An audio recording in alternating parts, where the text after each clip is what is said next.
उत्तर प्रदेश के सभी वृद्धावस्था पेंशनर के लिए यानी बुजुर्ग पेंशनर के लिए आज का मेरा ये वीडियो देखना बहुत ही ज्यादा महत्वपूर्ण है। देखिए, कुछ ऐसी जानकारी लेके आया हूं जो कि अब आपको जानना समझना बहुत जरूरी है, क्योंकि अगर आपने ये नहीं समझा तो बहुत आप लोग को देखो, कई लोगों का अभी जो है पेंशन इसी वजह से उनका रिजेक्ट हो गया है पेंशन एप्लीकेशन, और आगे भी दिक्कत हो सकती है। इसलिए पूरी जानकारी एंड तक देखिए। वृद्धावस्था पेंशनर को डेट ऑफ बर्थ को लेके उनके बहुत बड़ी अपडेट है। अब आपको आधार कार्ड आपका अब as a date of birth proof मान्य नहीं है। कौन कौन से डॉक्यूमेंट अब लगाने को कहा जा रहा है विभाग की ओर से, कौन से डॉक्यूमेंट मान्य होंगे, कैसे वो बनेंगे, पूरी जानकारी इस वीडियो में एंड तक मैंने दी है। सारी बात ध्यान से सुनना, आपको हर एक बात समझना, जो इस जानकारी को शेयर कर दो ज्यादा से ज्यादा, ताकि उत्तर प्रदेश के नए जितने भी अभी वृद्धावस्था पेंशनर जो पेंशन बनाने की सोच रहे हैं, जो फैमिली आईडी है, तभी वो ये वीडियो जरूर देखें, बहुत महत्वपूर्ण जानकारी है। लेकिन हाँ, पुराने पेंशनर जिनका पेंशन आ रहा है उनके लिए उनसे ये मतलब नहीं है, लेकिन जो अप्लाई करने जा रहे हैं या कर चुके हैं अभी हाल ही में, उनके लिए बहुत महत्वपूर्ण जानकारी है। जिनका आ रहा है उनका आता रहेगा, उनको कोई टेंशन नहीं लेना। बहुत बहुत धन्यवाद। पूरी जानकारी एंड तक देखिए और ये शेयर कर दीजिएगा। साथियों, आज का मेरा ये वीडियो उत्तर प्रदेश के सभी वृद्धावस्था पेंशनर के लिए बहुत ही ज्यादा महत्वपूर्ण होने वाला है। देखिए, उत्तर प्रदेश में 1 अप्रैल 2026 से वृद्धावस्था पेंशनर के लिए नियमों में बदलाव हो गया है पेंशन बनाने की प्रक्रिया में। देखिए, अभी अभी अमरोहा, यूपी के अमरोहा जिले से एक अपडेट आई थी।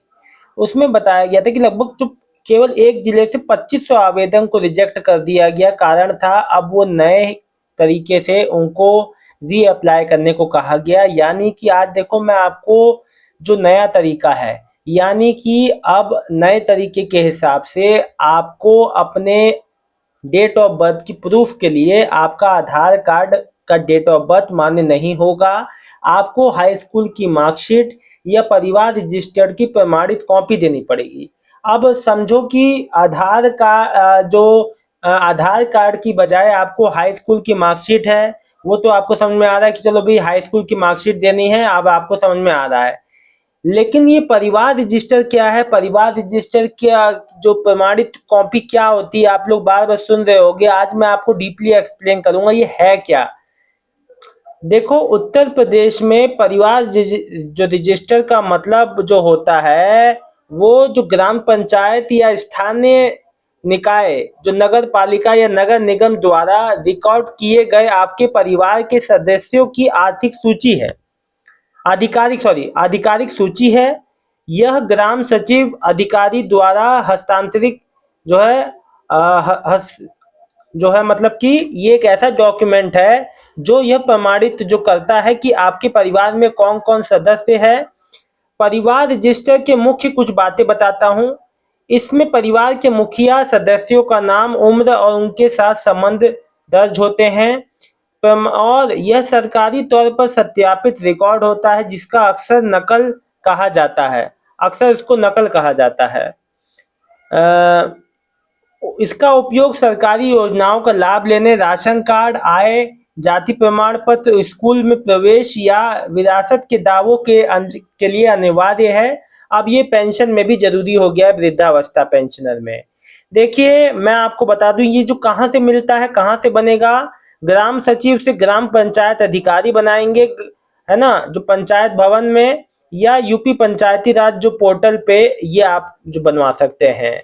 देखो, और ये डॉक्यूमेंट मैं आपको बता दूं दोस्तों कि ये जो ग्रामीण और शहरी, मैं आपको बता दूं, परिवार रजिस्टर की नकल जो प्राप्त करना चाहते हैं, तो आप जो ग्रामीण क्षेत्र में गांव से हैं या शहरी क्षेत्र से हैं, आप ऑनलाइन ऑफलाइन दोनों तरीके से ये प्राप्त कर सकते हैं। देखिए, मैं आपको बता दूं, अब कुछ इसको मैं बनाने की जो प्रक्रिया बता रहा हूं। उत्तर प्रदेश में परिवार रजिस्टर बनवाने के लिए आपको ऑनलाइन, ऑफलाइन, देखिए ऑनलाइन आपको ई डिस्ट्रिक्ट पोर्टल पे आपको आवेदन करना है। ऑफलाइन आपको ग्राम पंचायत अधिकारी या सचिव से आपको वहां कार्यालय में जाना है ना। और मैं आपको बता दूं, इसके लिए आपके सभी सदस्यों का आधार कार्ड, निवास प्रमाण पत्र और पासपोर्ट साइज का फोटो जरूरी है।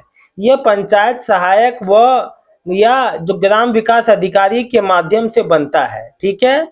तो इस बात का ध्यान रखिए। देखिए अब मैंने आपको ये बातें बता दी। देखिए जो ऑनलाइन जो तरीका है वो ई डिस्ट्रिक्ट या फैमिली आईडी पोर्टल पे जाके भी नया पंजीकरण किया जा सकता है, जिसमें परिवार के मुखिया का मोबाइल नंबर और आधार आवश्यक है।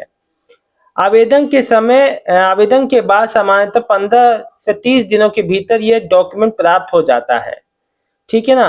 अब देखो मैं आपको बता दूं, ये तो हो गया जो फैमिली आईडी सॉरी जो अपना परिवार रजिस्टर या हाई स्कूल की मार्कशीट के द्वारा जो अपना काम करवा रहे हैं। लेकिन आपको शायद अब आप लोग को फिर से मैं बता दूं कि उत्तर प्रदेश में फैमिली आईडी के थ्रू भी पेंशन ऑफ वृद्धावस्था ऑटोमेटेड सिस्टम से बन रहा है। यानी कि अगर आपकी फैमिली आईडी है और आपका 60 साल होने वाला है तो कुछ महीने पहले ही आपको मैसेज के जरिए पूछा जाएगा कि आपको पेंशन चाहिए या नहीं चाहिए। मैंने ये अपडेट आपको पहले भी बताया था, आप लोगों ने इस समय शायद ध्यान ना दिया हो। तो और आपसे पूछा जाएगा, आपकी मंजूरी मिलते ही आपको मैसेज या फोन कॉल के जरिए आपसे पूछा जाएगा, आपकी मंजूरी मिलते ही ऑटो मतलब कि ऑटो पेंशन आपकी चालू हो जाएगी ऑटोमेटिक सिस्टम के थ्रू। नियमों के तहत अब आधार कार्ड पर जन्म तिथि आयु प्रमाण पत्र के रूप में मान्य नहीं है। परिवार रजिस्टर या आपकी शैक्षिक जो प्रमाण पत्र जैसे हाई स्कूल की मार्कशीट इसमें लग रही है। लेकिन जो फैमिली आईडी अगर आपकी है, फैमिली आईडी के जरिए ऑटोमेटिक पात्र बुजुर्गों की पहचान की जा रही है, जिससे फॉर्म भरने की जरूरत कम हो गई है क्योंकि यहाँ ऑटोमेटिक हो जाएगा। अगर आपका फैमिली आईडी है तो आपको ये सब प्रोसेस में पढ़ने का जरूरत ही नहीं है, अपने आप हो जाएगी पेंशन। अब देखो सरकार फैमिली आईडी परिवार आईडी के माध्यम से 60 वर्ष से उम्र के पात्र लोगों का डेटा खुद लेगी और उन्हें बिना आवेदन के ही पेंशन मिलेगी। बहुत अच्छी बात। नए नियमों के तहत पुराने लंबित आवेदनों को रद्द किया गया है। अब नए मानकों के साथ फिर से आवेदन करने की आवश्यकता हो सकती है। और हाँ, अभी जो अपडेट आई थी अमरोहा साइट से उसमें एक बात और कही गई थी कि जो भी ऐसे लोग हैं जिनका आवेदन रिजेक्ट हुआ है उनको मैसेज के जरिए ये जानकारी जाएगी, ठीक है। और सभी देखो एक बात मैं आपको बता दूं कि कोई भी आपको समस्या आती है तो आप जरूर कमेंट करें मेरे कमेंट बॉक्स में, ठीक है ना। देखो ग्रामीण क्षेत्रों में जो ग्रामीण हो या शहरी क्षेत्रों में देखा ये गया है कि लोगों को जान मतलब कि नॉलेज कम होने की वजह से मतलब कि पेंशन के बारे में जानकारी कम होने की वजह से लोग लाभ प्राप्त नहीं कर पाते हैं। फैमिली आईडी की मदद से अब ये पेंशन खुद ब खुद उनको मिल जाएगी। तो ये बिना फॉर्म भरे बिना किसी पछड़े में पड़े ये आराम से जो प्रक्रिया है बहुत अच्छी प्रक्रिया है, बहुत ही अनूठी पहल है माननीय योगी जी की। और बस जो पेंशन में बढ़ोतरी है वो भी जल्दी जल्द बढ़ना शुरू हो जाए तो बहुत अच्छा लगेगा। उम्मीद है कि आने वाले जून जुलाई में पेंशन में बढ़ोतरी भी जो हुई है प्रस्तावित वो आगे हो जाएगी। तो दोस्तों आपको ये जानकारी कैसी लगी, अच्छी लगी तो वीडियो को लाइक करके चैनल को सब्सक्राइब कर लीजिएगा।